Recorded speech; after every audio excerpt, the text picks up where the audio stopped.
Boa noite, pessoal. A gente vai para mais uma, a última das micoses subcutâneas, tá? Que a gente tem que ver. E aqui, aquele velho esquema dos três grandes grupos de micoses, né? Superficiais e cutâneas, as subcutâneas e as profundas. O que interessa para nós aqui são as subcutâneas, nas quais a gente tem aquele conjunto de micoses, né? E dentre todas essas que estão aqui, a mais importante é a que a gente vai ver hoje, que é a esporotricose, porque ela é hoje a micose subcutânea mais frequente aqui no Brasil. Na verdade, mais frequente na América do Sul. A gente está enfrentando um importante surto de esporotricose no Rio de Janeiro, que se transformou no maior surto de esporotricose do mundo de todos os tempos, e a gente está enfrentando um surto de esporotricose também aqui no estado de São Paulo, especialmente na cidade de São Paulo, tá? Com reflexos em cidades do interior. Então, essa aqui é uma aula bastante importante. De todas as micoses subcutâneas, essa aqui é a mais importante de todas. Bom, uma breve e rápida descrição. Essa aqui é mais uma micose granulomatosa, né, crônica também, e está espalhada pelo mundo inteiro. A gente tem casos em inúmeros países que vão do Japão até aqui. Tá? Mais uma vez, como outras micoses subcutâneas, a infecção se dá por trauma. Então, trauma mecânico que introduz esporo ou fragmento de hifa do fungo nos tecidos do hospedeiro. Antigamente, quando a gente dava essa aula, a gente falava de uma única espécie, que era o Sporotrix schenck, que está o nome aí. Mas hoje, e é bom que vocês atentem para isso, porque muitos livros não atualizaram isso, a gente não tem mais só uma espécie. A gente tem o que a gente chama complexo Sporotrix schenck, que tem várias dessas espécies que estão listadas aí. Schenck, brasiliensis, Luria, globosa, albicans e mexicana. O que eu gostaria que vocês guardassem em especial? O Schenck, que sempre foi a espécie importante para o ser humano, mas a gente tem uma nova espécie que é muito importante, que é o brasiliensis, porque ela é a espécie que mais afeta os gatos. E como a gente vai ver, o gato hoje é o grande transmissor da esporotricose para nós, aqui no Brasil. Eu coloquei aqui, a esporotricose é uma doença que afeta inúmeras espécies animais, tá? Então coloquei aí cão, gato, equino, vaca, ave, roedor, golfinho, tatu e outros. E um ponto super importante, ele é um fungo dimórfico, que é algo que a gente já viu na parte básica de fungos, mas eu vou repassar muito sucintamente, lembrando que a gente tem fungos que são sempre bolores, fungos que são sempre leveduras, e a gente tem aqui os fungos dimórficos, que são aqueles fungos que têm a capacidade de mudar sua morfologia. Então, em determinada condição, que é 25 graus, 20, 25 graus e poucos nutrientes, ele cresce como bolor, essa é a condição ambiental, e dentro do hospedeiro, 36, 37 graus, com bastante nutriente, ele cresce como levedura. Tá? É isso que a gente chama de dimorfismo fúngico, ou mais tecnicamente, termodimorfismo fúngico, porque a temperatura tem aí um papel crucial. Lembrando um ponto importante, que está até grifado em amarelo aqui. Isso aí se aplica a um grupo restrito de fungos. Então, não é qualquer fungo que é dimórfico. Tá? Eu coloquei aqui as principais doenças por fungos dimórficos que a gente tem aqui no Brasil. Paracoccidioidomicose, coccidioidomicose, a histoplasmose e a esporotricose, mas o que nos interessa é a esporotricose. E a espécie tipo aí é o Sporotrix schenck. Aqui um esqueminha mostrando o dimorfismo, 25 graus, 37. A gente chama a fase de bolor, que cresce em ambiente de fase M, e a fase de levedura de fase Y. Tá? Coloquei aqui duas fotos mostrando a imagem de bolor e a imagem de levedura. Tá? E aí a gente vem para um detalhe histórico. Esse aqui é um slide bastante antigo que os meus professores de microbiologia usaram comigo, que mostrava a forma clássica de infecção da esporotricose. E o pessoal costumava representar essa imagem, uma pessoa que vai pegar uma rosa, uma flor, se espeta aí com o espinho e adquire a doença. Tanto que ela era conhecida como doença do jardineiro. Por quê? Porque o fungo está no ambiente, em solo, em matéria vegetal. Plantas que têm espinhos, particularmente, fazem perfurações em pessoas que lidam com plantas. E era comum você ter a infecção de pessoas que lidavam com plantas ou que tinham qualquer tipo de ferimento com matéria vegetal, tendo esporotricose. Então ela era muito conhecida por isso.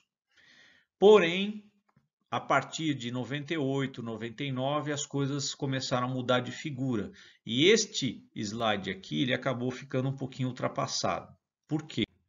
Porque hoje a gente tem um animal doméstico, que é o gato, que acabou adquirindo essa nova espécie, que é o Sporotrix brasiliensis, que está muito bem adaptado ao gato, à temperatura do gato, que é mais alta que a nossa, cresce no gato. O gato, as lesões, como a gente vai ver, elas supuram, então você tem secreção saindo dessas lesões, e essa secreção ela é infecciosa. E se um gato morde ou arranha uma pessoa, ela transmite a esporotricose. E isso começou a acontecer numa escala bastante grande, primeiro no Rio de Janeiro, em 99, e depois aqui em São Paulo, mais ou menos a partir de 2005. Então, eu tenho uma situação nova, porque antes eu tinha a fase M, que estava no ambiente, penetrando no hospedeiro, tendo que fazer uma mudança morfológica para a fase Y. Agora eu estou tendo o gato, que também é um hospedeiro, um hospedeiro que está a 36, 37 graus, mais do que isso, com a fase Y. Então o fungo que está saindo nas secreções do gato, ele está na fase Y já. E quando o gato arranha ou morde uma pessoa, ele já transmite o fungo pronto para parasitar. Alguns autores dizem que isto aqui é bastante importante, porque torna a doença mais rápida e mais grave no ser humano. Então reparem, a gente tem uma novidade, não era uma novidade antes também, mas não era tão comum. O que acontece é que agora se tornou extremamente frequente gatos infectados infectarem seres humanos. Quando a gente conversa com o pessoal da prefeitura das zoonoses aqui de São Paulo, a gente tem a informação de que locais da cidade em que você tem gatos infectados com muita frequência, você acaba tendo pessoas infectadas com muita frequência. E faz todo o sentido, né?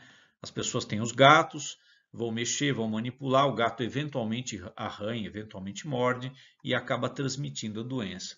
Esse é um novo padrão da esporotricose que a gente está tendo aqui.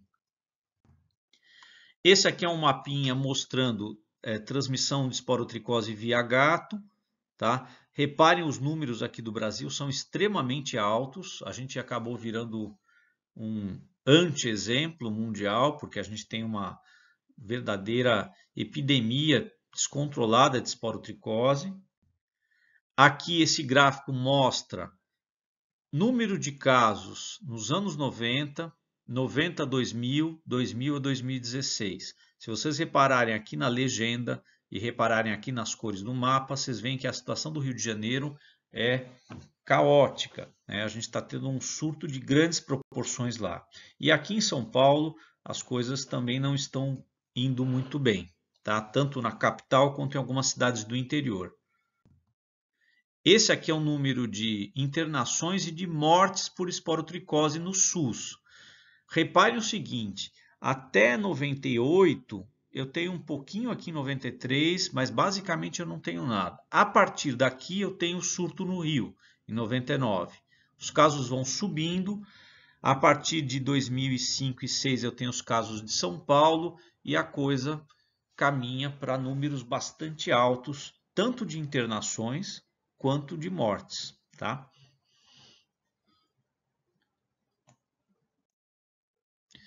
E afinal de contas, né, qual que é a manifestação clínica dessa doença aí? Eu tenho três formas, eu estou fazendo aqui uma síntese de opiniões de alguns autores, né? Eu acho essa aqui uma síntese boa, feita pelo livro da professora Zaitz, que coloca a forma cutânea localizada, em que a pessoa se infecta e o fungo fica circunscrito ali na pele. Então você tem uma lesão que inclusive não é fácil de se inferir que é esporotricose. Eu tenho uma outra forma que a gente chama forma cutâneo-linfática, que é uma linfadenite ascendente. O fungo ele penetra, ele passa a se multiplicar em tecido linfóide e você vai tendo uma inflamação e fistulização progressiva do tecido linfóide ao longo de um determinado percurso. É muito comum as lesões ocorrerem na mão e você ter essa cadeia de linfonodos inflamados ao longo do braço. E existe uma forma, que aí até foge da própria definição de micose subcutânea, que é a disseminada, que acontece em pacientes que têm alguma imunodepressão importante, como é o caso de AIDS, como é o caso, por exemplo, de alcoolismo. Tá? E aí eu tenho a disseminação do fungo pelo corpo, com a possibilidade dele afetar, por exemplo, até os ossos. Essa não é tão comum, as mais comuns são as duas de cima aí. Aqui são vários slides ilustrativos dessas formas aí. Então a gente consegue perceber que existe um ponto de inoculação, nesse caso aqui, por exemplo, no dedo, e aqui eu tenho a linfodenite ascendente ocorrendo. Aqui a mesma coisa, a imagem do professor Lacasa, essa aqui, uma foto antiga, mas está bem, acho que didática. Outra foto mostrando essa linfodenite ascendente, uma lesão mais crostosa, no nariz uma lesão mais ulcerada e aqui uma lesão mais verrucosa, né, nas pernas. E eu coloquei aqui algumas imagens de animais, porque vocês na anamnese vão ter que fazer uma inferência sobre um padrão de lesão e as possibilidades diagnósticas. Perguntar se a pessoa tem um gato e qual é a situação desse gato pode ser um ponto extremamente importante. Então vocês têm que ter uma noção da situação do gato também, porque é ele que pode transmitir para o ser humano. Então aqui eu tenho uma lesão simples em que eu tenho só uma inflamação aqui no nariz desse gato. Aqui eu tenho um gato que tem até secreções aqui saindo da cabeça. E eu tenho uma série de lesões que variam aí de padrão ulcerado, verrucoso, né, que são todas de esporotricose. Imaginem que esses animais eles estão soltando uma secreção que é infecciosa porque está cheia de células fúngicas. Aliás, esta é uma coisa que a gente vai discutir daqui a pouco. Então, ó, reparem, vários animais com esporotricose. Tá? Lesões bem feias. Agora a gente vai entender em seguida por que é tão importante a secreção que sai dessas lesões. Porque aí eu já entro na questão de diagnóstico dessa doença aí. Em que a gente tem exame direto, semeadura, isolamento e identificação, como você já conhece. E olhem que interessante. O exame direto de um gato, eu coloquei propositadamente, quando a gente faz a colheita do material e eu analiso, eu consigo visualizar células ovaladas, meio parecendo um charuto, com uma aparente cápsula em volta dentro de fagócitos. Isso é uma coisa muito comum de se encontrar, como aqui está sendo mostrado também. E no gato, eu tenho uma profusão de células do fungo. Então, é muito fácil eu encontrar o fungo no gato. Isso muda de figura quando eu vou fazer a mesma coisa com o ser humano. Se eu tentar pegar secreção, puncionar, raspar ou fazer histopatológico de uma pessoa e tentar olhar isso no microscópio, eu frequentemente não enxergo nada. Então, o exame direto ele tem pesos completamente diferentes para o gato e para o ser humano. Para ser humano, na dermatologia, o que se fala é, olha, dificilmente você vai ver o fungo. Pode tentar, mas é difícil. E isso, uma das possíveis explicações, não é a única e é só uma hipótese, é que o gato, diferente do ser humano, ele acaba produzindo uma resposta predominantemente humoral e uma baixa resposta celular. E para a defesa contra fungos, a gente precisa de uma boa resposta celular, coisa que o ser humano tem.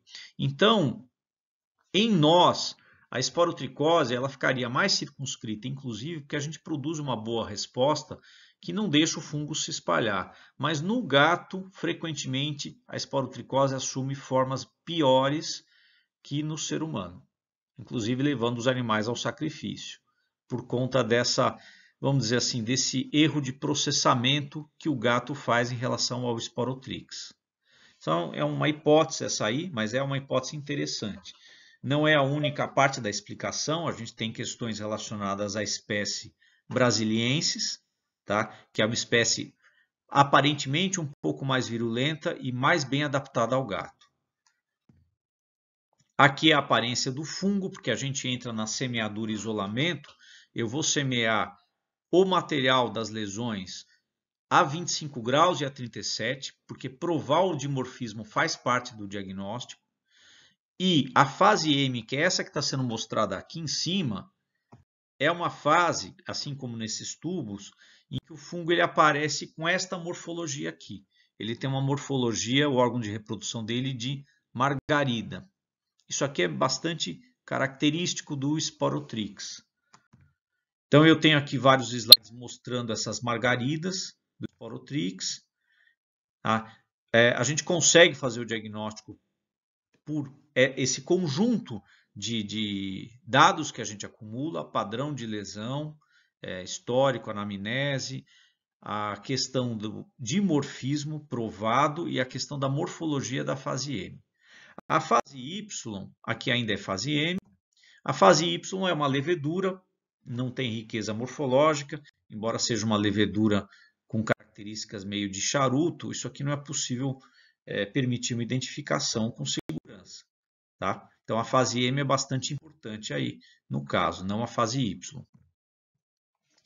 Esse aqui é um esqueminha de identificação das diferentes espécies.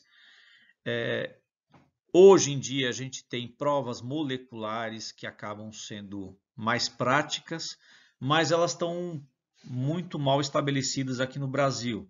Até pouco tempo atrás, a própria Prefeitura de São Paulo não tinha a identificação em nível de espécie. Tá? Pouco tempo atrás, que eu quero dizer, são uns 3, 4 anos atrás. Então, isso tudo é muito recente para todos nós. Tá? Atualmente, o ideal seria chegar em nível de espécie, para a gente ter inclusive um dado epidemiológico, porque é possível que muito da esporotricose hoje humana não seja pelo Schenck, mas seja pelo brasiliensis, que é o que está afetando mais os gatos. Existe um outro detalhe que é importante em termos de identificação em nível de espécie, que não é só a questão epidemiológica, né? Mas é a questão de resistência às drogas. Antes aqui um slide mostrando só a prova molecular, que estão sendo feitas e estão sendo padronizadas para definir as espécies. E aqui a gente entra nesse ponto que eu queria comentar. A gente está percebendo que existem diferenças de resistência às drogas. Então pode ser muito importante eu saber se uma pessoa está infectada pelo Schenck, pelo brasiliensis, ou pelo mexicano ou outros. Tá? Eu coloquei aqui um dado interessante. Isso aqui é um trabalho do Sul, se não me engano, em que eles pegaram 40 isolados de Schenck, que vieram de casos clínicos, 31 de humanos e 9 de animais. E aí, olha que interessante. No caso dos isolados humanos, não havia nenhum resistente ao itraconazol, que é a droga de escolha para o tratamento da esporotricose. Aqui um breve parênteses, a gente tem um tratamento com iodeto de potássio, que é um tratamento bastante antigo, que funciona, existe um protocolo para você usar o iodeto de potássio, só que aí dá alguns efeitos colaterais desagradáveis, né? Sabor metálico na boca, a pessoa incha, né? Tem enjoo. Então existe a possibilidade de você usar um derivado imidazólico aí como o itraconazol. No caso desses isolados humanos, tudo bem, não tinha nenhum problema. Porém, no caso dos isolados de animais, 2 eram resistentes ao itraconazol. É muito fácil a gente perceber o problema que isto pode gerar. Se algum desses animais que tinham esses isolados resistentes morderem ou arranharem uma pessoa, eles transmitem esse isolado. E esta pessoa não vai conseguir se tratar com o itraconazol. Então é importante chegar em nível de espécie, porque isso já dá alguma direção em termos da sensibilidade e resistência. Para ilustrar isso aqui melhor, eu coloquei essa tabela, tá? Que mostra o brasiliensis, Schenck, globose e mexicana. As drogas que têm uma boa ação, as drogas que têm uma ação moderada e as drogas que não funcionam direito. Reparem que o globosa, o itraconazol não funciona muito bem. Então, por isso que hoje, idealmente, seria muito bom ter a identificação em nível de espécie. Mas é difícil conseguir isso, porque essas espécies é uma coisa relativamente recente e a padronização molecular ela ainda está chegando. E as provas fenotípicas não são tão fáceis de fazer. Né? Fáceis no sentido de que exigem qualificação técnica e conhecimento. E as pessoas estão se atualizando, né? E muitos laboratórios ainda não chegaram nesse ponto. Mas esse seria o ideal. Ok? Então, com isso, a gente encerra a aula de esporotricose. Lembrando que esta aqui é a principal micose subcutânea que a gente tem aqui no Brasil. Tá ok, gente?